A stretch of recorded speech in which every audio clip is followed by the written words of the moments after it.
Assalamualaikum warahmatullahi wabarakatuh. Waalaikumsalam warahmatullahi wabarakatuh. Sebelumnya izin bertanya dengan Bapak siapa? Siap, perkenalkan, nama saya Sumendi. Saat ini saya bertugas di SMK Disiplin, kebetulan yang akan di rumah. Oke, baik Bapak. Kami dari Universitas Primageraha bersama tenaga saya yang pertama saya Aktivis Kakak 12 dari negara saya bermaksud ingin melakukan wawancara kepada Bapak mengenai tantangan guru dalam menghadapi siswa, khususnya pada generasi milenial atau Z. Apakah Bapak bersedia melakukan wawancara kepada kami? Siap, insya Allah kita bisa menjawab pertanyaan-pertanyaan yang sesuai. Baik Bapak, untuk pertanyaan pertama, apakah peserta didik yang guru ajarkan atau Bapak yang ajarkan rata-rata adalah siswa generasi Z? Kebetulan kalau kita melihat dari segi usia ya, kelahiran kalau generasi Z itu kan kelahiran 97 sampai 2012 ya. Nah, kalau melihat usia mereka berarti kan sekitar 11 atau 12 tahun sampai sekitar 26 tahunan ya. Nah, kebetulan di kelas 6 itu lahirannya itu 2011, 2012 dan usianya sekarang menginjak sekitar 11 sampai 12 tahunan. Maka kalau berdasarkan pertanyaan sesuai sekali karena memang usia kelas 6 ini sudah masuk kategori generasi Z gitu. Untuk pertanyaan selanjutnya, apakah menghadapi siswa generasi Z ini dengan generasi sebelumnya berbeda? Sangat berbeda. Kenapa sangat berbeda? Karena memang perubahan zaman itu kan betul-betul merubah gaya mereka, ya, gaya hidup mereka, kemudian nanti kebiasaan-kebiasaan mereka. Maka pelayanan yang diberikan oleh kita sebagai guru itu akan berbeda. Kalau kita sama, maka tidak akan berkembang. Karena tidak akan berkembang, ya itulah usia saya gitu ya dengan usia mereka sangat jauh. Ketika saya dulu waktu SD diberikan pelayanan atau pembelajaran yang mungkin kalau saya kategorikan itu sekarang tuh monoton ya, dengan ceramah gitu kan, terus kemudian dengan menulis. Saya terapkan saat ini pasti kelas itu tidak akan efektif gitu ya. Makanya generasi mereka itu sekarang sudah berbeda. Begitupun dengan saya sebagai guru, pelayanan kepada mereka pun akan berbeda. Jadi sejauh ini saya memberikan pelayanan kepada mereka itu disesuaikan dengan zamannya, yaitu generasi Z yang sekarang cenderung sudah mengenal IT gitu ya, berbasis teknologi, kemudian mereka itu pemahamannya lebih cepat dibanding guru. Maka kalau guru diam-diam saja, bisa jadi mereka lebih tahu dibanding kita gitu. Hanya persiapannya pun harus lebih matang dibanding dengan sebelum-sebelumnya gitu. Apa saja tantangan seorang guru dalam menghadapi siswa generasi Z? Ya, salah satu tantangannya itu tadi karena di generasi mereka itu sekarang itu sudah berbasis IT ya, teknologi itu sudah jadi makanan sehari-hari. Makanya kalau kita membatasi, sekarang sudah bukan zamannya. Kalau dulu pernah mendengar ada peraturan sekolah yang kalian tidak boleh membawa alat teknologi gitu kan ya ke sekolah, jangan bawa handphone dan seterusnya gitu. Tapi saat ini aktivitas mereka itu sudah berkaitan dengan teknologi. Maka kalau mereka itu sekarang diwajibkan bawa handphone pun sebetulnya selama itu bisa guru itu bisa memanfaatkan dengan baik gitu ya pembelajarannya, kenapa tidak gitu. Malah sekarang itu pembelajaran yang menghasilkan itu pembelajaran yang berbasis IT karena memang udah masanya gitu ya, udah makan sehari-hari. Dan kalau mereka diberikan perlakuan bentuknya media pembelajaran, bentuknya games-games yang berkaitan dengan teknologi, mereka akan lebih asik dibanding dengan kita memberikan pelayanan yang menurut kita baik tapi masih monoton begitu. Itu tidak akan nyambung dengan generasi sekarang tuh. Hanya tantangannya ya kita guru harus lebih baik lagi IT-nya. Nah, dan saat ini tidak dipungkiri masih banyak guru-guru yang masih belum mulai ke arah sana, sedangkan anak sudah pada ingin dikenalkan, tapi guru-guru masih banyak gitu ya, masih banyak yang belum mengarah ke sana gitu. Makanya saya juga saat ini betul-betul lagi mencoba untuk memberikan desain atau mendesain pelajaran itu yang serba IT gitu. Apalagi generasi guru dan anak itu Betul banget. Baik Bapak, terima kasih atas pertanyaan Ya. dan jawabannya. Siap. Saya akan Enggak. Bagaimana cara seorang guru dalam memahami karakteristik siswa generasi Z yang berbeda dari generasi sebelumnya? Ya, baik, terima kasih atas pertanyaannya. Sebetulnya dari setiap generasi pun tugas guru itu yang pertama sebelum dia mengajar dia harus memahami karakteristiknya dulu. Kenapa? Karena nanti perlakuan yang akan kita berikan kepada mereka itu harus sesuai dengan kebutuhan mereka. Kalau kita itu memberikan pelayanan sebaik apapun menurut kita, tapi ternyata tidak dibutuhkan oleh mereka, ya ngapain? Gitu, dan tidak akan diterima oleh mereka.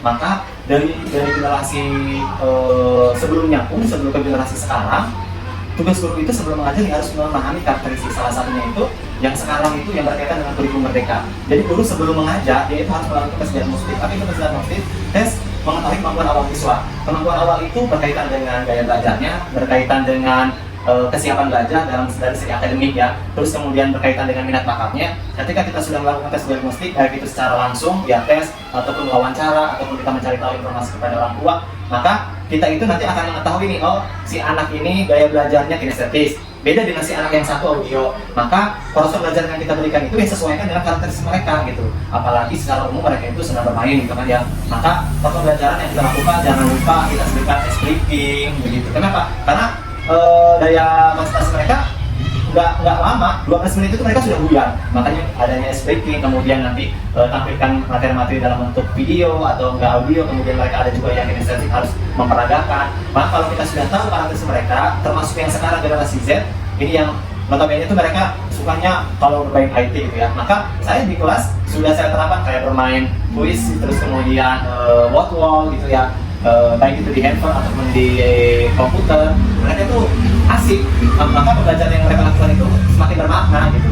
Jadi itu mungkin gambarannya tentang karakteristik anak-anak yang saat ini. Ya, gambar. Bagaimana cara seorang guru menciptakan lingkungan pembelajaran yang menarik dan siswa dan siswa yang terbiasa dengan lingkungan sifat dan sifat? Ya, betul. Berkaitan dengan yang tadi, generasi sekarang itu ya tadi betul sekali, mereka itu ingin yang simple tapi memang bermakna gitu ya, cepat bermakna. Maka ya itu kita harus mengetahui dia karakteristik sehingga ketika kita memberikan mendesain pembelajaran, baik itu dari segi media pembelajarannya, baik itu dari segi kontennya gitu ya, prosesnya dalam kegiatannya betul-betul disesuaikan dengan kebutuhan mereka. Karena kalau kita memberikan pelayanan hanya satu daya dalam pembelajaran, kasihan kepada anak yang memiliki daya belajar yang berbeda. Makanya butuh banget tadi adanya tes diagnostik, kemudian nanti berkaitan dengan karakteristik mereka sudah kita petakan, maka kita pun nanti memberikan pelayanan disesuaikan dengan kebutuhan mereka, sehingga kegiatan yang akan kita lakukan itu akan asik gitu. Jadi mereka itu tidak terbebani belajarnya gitu. Jadi mungkin ke arah sana nanti. Apa saja permasalahan yang sering timbul oleh siswa dan siswa? Oke. Karena mereka itu sekarang sudah cenderung ke teknologi itu sudah betul-betul dari makanan sehari-hari. Nah, namun dampak negatifnya itu ketika kita sebagai guru dan orang tua itu tidak bisa mengontrol. Kemarin saja saya memanggil beberapa orang tua untuk diskusi perkembangan ya, curhat dari saya pada orang tua, begitu pada orang tua kepada saya. Ternyata ada beberapa poin hal yang menurut saya ini dampak negatif dari generasi ini nih. Salah satunya itu mereka itu tidur tengah malam gara-gara terlalu sering nonton gitu kan ya. Jadi betul. Bermain games gitu ya, nonton YouTube, dan ketika orang tua tidak tegas akan hal itu, maka dampak negatifnya hal kecil mereka datang kesiangan. Ketika pembelajaran, raut wajah yang tidak semangat, kemudian rambut berantakan. Kenapa? Karena tidur malam kesiangan, gitu kan ya. Terus kemudian serba instan. Selain itu mereka itu inginnya serba instan. Maka kerjasama antara guru dengan orang tua itu sekarang harus lebih diperketat. Kenapa? Karena ya begitulah kondisi sekarang itu. Media sosial itu ya ada dampak positif dan negatifnya. Positifnya banyak, tapi negatifnya juga ketika orang tua dan guru tidak betul-betul membatasi, tidak tegas akan hal itu, yang terjadi begitu. Ya, mereka itu terlena gitu, keasikan. Karena memang siapa sih yang nggak asik ketika bermain games? Nah, tapi kalau tidak ada yang kontrol, itu akan luar biasa dampak negatifnya. Gitu. Benar.